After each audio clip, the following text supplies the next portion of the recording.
फकीरमोहन विश्वविद्यालय विद्यार्थी दिग्दर्शन कार्यक्रम आरंभ।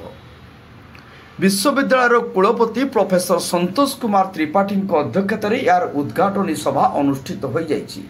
विश्वविद्यालय स्नातकोत्तर परिषदर अध्यक्ष प्रोफेसर भास्कर बेहेरा, कुलसचिव कुकुमीना दास, छात्र कल्याण निर्देशक doctor Nihar Ranjan Raut, hostel warden professor Sunil Kumar Padhi, परीक्षा नियंत्रक रंजन कुमार राय, वित्त नियंत्रक करण सोरेन एथिरे उपस्थित नूतन छात्र छात्री को विश्वविद्यालय अनुशासन, शिक्षार उत्तमता और दैनंदिन जीवन श्रृंखला, स्वच्छता और साधनार मूल विषय स्पष्ट दिग्दर्शन प्रदान करिसंती। समस्त विभागीय मुख्य संयोजक, अधिकारी, निर्देशक, नियंत्रक और अध्यापक अध्यापिका समस्त नवागत छात्र छात्री दुईटी सम्मिलनी कक्षरे अनुष्ठित उद्घाटनी सभारे उपस्थित रही।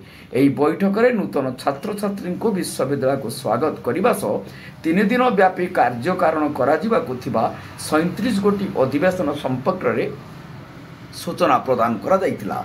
एही अवसर में सम्मानीय कुलपति प्रोफेसर संतोष कुमार त्रिपाठी समस्त नवागत छात्र छात्री को संबोधन करी विश्वविद्यालय उन्नति साधन सह व्यक्तिगत उन्नति को लक्ष्य नहीं अग्रसर होगा लगी उत्साहित करथिले।